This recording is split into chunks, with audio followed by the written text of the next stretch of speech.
नाज़रीन आदाब, आप देख रहे हैं INN चैनल। मैं हूं शेख अहमद अली। आज की खास बात में हम देखेंगे कई अहम कौमी और बैनुल अक़वामी खबरें। सबसे पहले बात फ़लस्तीन की। इसराइल और हमास के बीच 11 दिन तक चली जंग के बाद जुमेरात देर रात यानी हिंदुस्तानी वक्त के मुताबिक रात 2 बजे सीज़ फायर के लिए समझौता हो गया।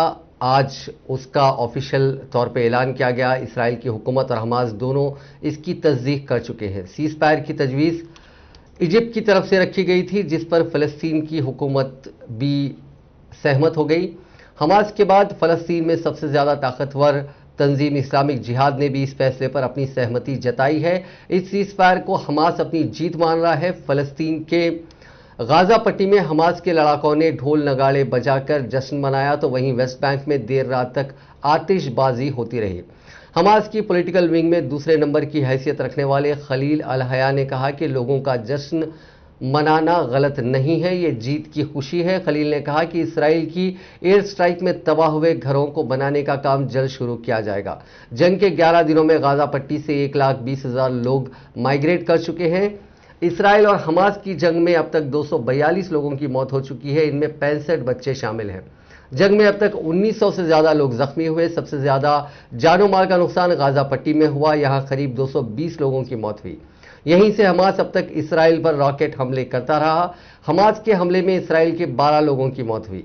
इसमें 2 बच्चे, एक फौजी, एक हिंदुस्तानी खातून और थाईलैंड के 2 लोग भी शामिल हैं। हमास ने इसराइल पर जुमला 4300 रॉकेट दागे हैं। सीज़ फायर की तस्दीक करते हुए इसराइल की तरफ से एक बयान जारी किया गया। इसमें कहा गया कि सिक्योरिटी मामलों पर कैबिनेट का इजलास हुआ। इसमें chief of defence staff, internal security chief और खुफिया एजेंसी मोसाद के चीफ भी शामिल हुए। इसमें इजिप्ट के उस तजवीज़ पर गौर व फिक्र किया गया जिसमें हमास के साथ जारी तसादुम को रोकने का ऑफर दिया गया था। सीज़ फायर के लिए कोई शर्त नहीं रखी गई, इस पर दोनों साइड्स रजामंद हैं। सीज़ फायर जुमे से शुरू हो गया। इसके वक्त के बारे में जानकारी बाद में दी गई। यूनाइटेड नेशंस के सेक्रेटरी जनरल एंटोनियो गुतेरेस ने सीज़ फायर का इस्तकबाल किया। उन्होंने कहा कि 11 दिनों तक चली जंग रुकने की खुशी है। जंग रुकवाने में इजिप्ट और कतर का रोल काफ़ी सराहनीय है। गुतेरेस ने जंग में मरने वाले लोगों के तहत हमदर्दी का इजहार किया। उन्होंने कहा कि इंटरनेशनल कम्युनिटी को जंग में तबाह हुए इंफ्रास्ट्रक्चर को फिर से डेवलप करने के लिए साथ आना चाहिए। वहीं अमेरिकी सदर जो बाइडेन 2 बार नेतन्याहू से बात कर चुके थे।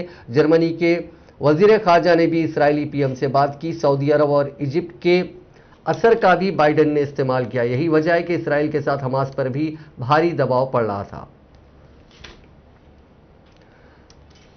जब ये रात यानी हिंदुस्तानी वक्त के मुताबिक रात 2 बजे ये सीज़ फायर कंप्लीट हुआ, इसराइल के लोग जश्न मना रहे थे, लेकिन उसके बाद यानी 12 घंटे भी नहीं गुजरे थे कि नमाज जुमा के बाद मस्जिद अक्सा में फिर से इसराइली फौज ने वहां नमाजियों पर टीयर गैस के गोले दागे।